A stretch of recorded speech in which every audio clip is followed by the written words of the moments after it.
यत्र नार्यस्तु पूज्यन्ते। एक बार भीम को पता चला कि धर्मराज युधिष्ठिर ने द्रौपदी के पैर दबाए हैं तो उसे बड़ी ग्लानि हुई। वह सोचने लगा कि अब तो उल्टा ही होने लगा है। जहां पत्नी को पति की सेवा करनी चाहिए वहां पति पत्नी की सेवा करने लगा है।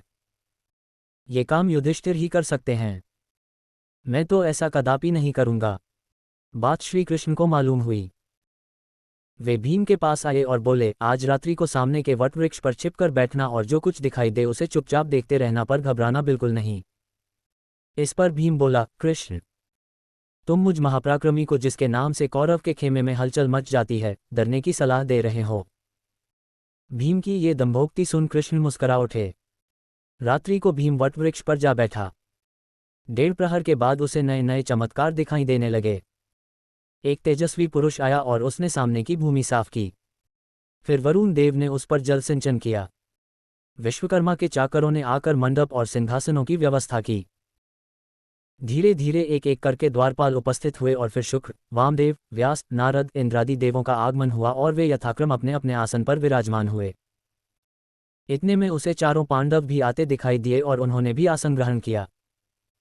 भीम ये देख चकित हुआ कि राजसिंहासन अब भी खाली है। इतने में उसे एक तेजस्विनी नारी आती दिखाई दी।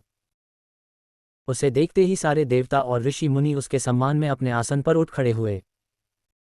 उस नारी के केश खुले हुए थे और भूमि को स्पर्श कर रहे थे। उसके हाथों में त्रिशूल, फरसा, तलवार आदि शस्त्र थे और उसने सिर पर भव्य मुकुट धारण किया था। उसके सिंहासन पर बैठते ही उपस्थित जनों ने जय जयकार किया। भीम ने सोचा कि यह तो महामाया मालूम पड़ती है, किंतु जब उसने सूक्ष्मता से निरीक्षण किया तो उसे वह स्त्री और कोई नहीं वरन द्रौपदी ही दिखाई दी।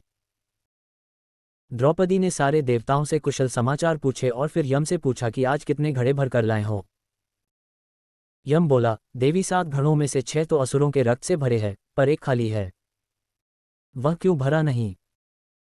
पूछे जाने पर उसने उत्तर दिया, अभी कौरव पांडवों का युद्ध चल रहा है, उसमें भीम के रक्त से यह घड़ा भर जाएगा। द्रौपदी ने पुनः प्रश्न किया, इसे भीम के रक्त से क्यों भरना है? उत्तर मिला, क्योंकि भीम को अपनी शक्ति का गर्व है। तब तो इसमें देर नहीं लगनी चाहिए। द्रौपदी ने आदेश दिया, युद्ध के लिए न रुककर इसे अभी भरा जाए। इस पर यम बोला, भीम अभी कहीं दिखाई नहीं देता, वह संभवतः कहीं छिपा हुआ है। इतने में नारद खड़े हुए और बोले, भीम सामने के उस वटवृक्ष पर बैठा हुआ है। अब तो भीम भय से कांपने लगा, उसका शरीर पसीने से तर हो गया। उसने सोचा इस आपत्ति से द्रौपदी ही उसे बचा सकती है, उसी की शरण जानी चाहिए।